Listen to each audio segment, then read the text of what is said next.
Good morning, good evening, good afternoon from wherever you're watching this and whatever time.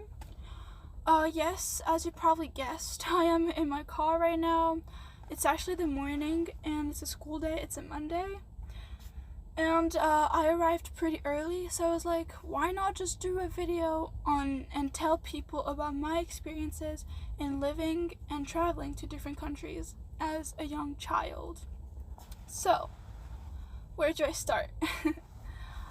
I was born in Thailand, but I lived in France for around 7 to 8 years, so it's pretty much kindergarten and elementary school. From there, I then moved to China and lived there for the whole COVID period, which was around 4 years, because in China, the COVID period was not 6 months or 1 year like other countries. It was 4 years. So like the whole COVID measures and all that. And then from China, I am now in the US, about to hopefully finish my high school here if nothing goes wrong.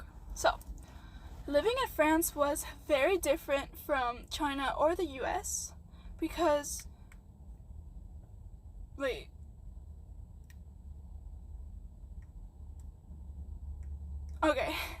because first of all, I was very young. So for me, I saw the world very small, and I had a lot of friends, like a lot of elementary kids had. But the problem with living and traveling to different countries, well, especially living, is that you tend to lose a lot of friends. I lost so many childhood friends because I left, for China. Well, now, because I have Instagram, social media, all that stuff, I was finally able to reconnect with some of them. I'm still looking for some of them if they still remember me. The thing is that when you lose so many friends so early in your early years in life, you realize how people come and go, how heavy the world actually is, if that makes sense. And I'm sorry if it does not make sense. It might get messy. I don't have an actual speech for this video. So, and the fact that losing so many friends made me lose my confidence, because every single time when I felt like nobody was there for me, when I felt depressed, when I needed support, I did not know who to turn to.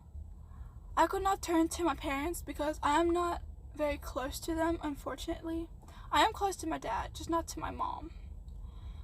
And also, seeing them have so many friends on social media, have that childhood, have those connections, see them live their teenage years at their fullest, made me envy them at some point.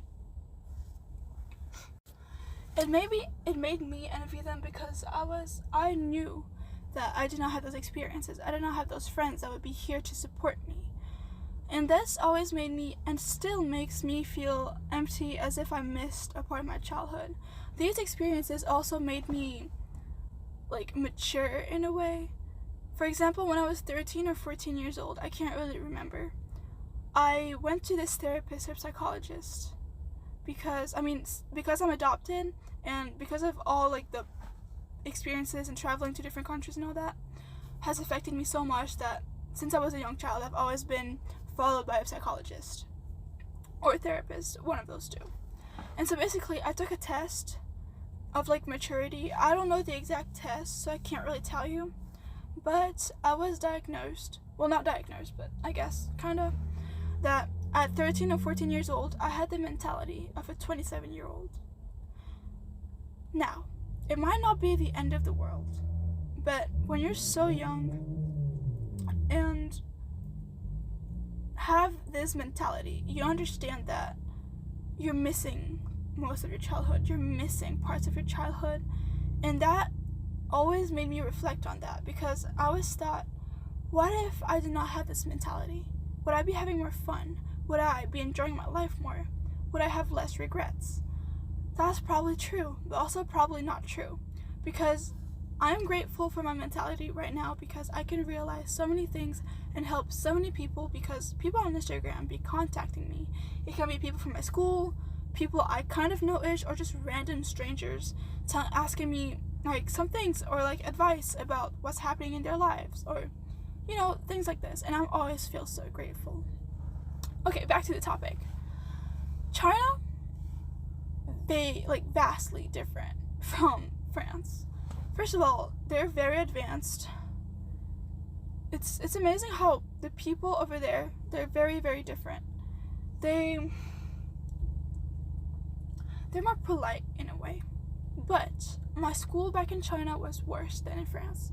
There was way more bullying, way more racism in some way. When I went to China, I thought nobody would be racist because, I look Asian, I am Asian, I'm Thai. I was wrong. Very wrong. I used to be bullied back in China for my skin color. I know it might sound weird.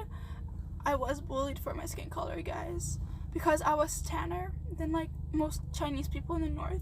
Because when I lived in China, I lived in the north. It was a city called Shenyang with like 9 million people in the city, I think. Not too sure anymore, like the exact statistics. But yes. And this is if I did not go to China, I did not experience this level of bullying, I probably would not have had this mentality for sure. China is what shaped me, especially of who I am, and saw how the world was. When I moved to the US, though, people were not like this. They did not care. I felt lost at the beginning because of cultural differences. I was like, I did not know what to expect. I was like, well, will people, be racist to me? Will they hurt me? What will happen to me? Because in my eyes, I only knew the USA from like the movie perspective, from a movie point of view, only with what I saw in the movies. When I came here the first year, I was very, very surprised because it was not at all like I was expecting, not at all like the movies made it look like. High school is so different from the movies, you guys. It is not all that glamour, all that. Yeah, there's no mean girls, no bullying, no jocks. Unless you're in a private school, I can't really tell you, but at least in my school, it's not like this. And my school isn't the best school in like the area either. It used to be known like 3 years ago to have gangs and all. Now it's a little bit better, but you see what I mean. And it's just having to get used to all those cultures and cultural differences, because Europe, Asia, and America, the continent, they're so different in so many levels. America is so like big. It's bigger than I thought it would be. Like, it's really, really big, y'all. 7-hour drive is nothing here. It's not nothing, but like you can't go very far. While 7-hour drive in France, you can cross the whole country. It's really funny. And well, my class is about to start, so yeah, I think that's it. I'm sorry I did not elaborate more.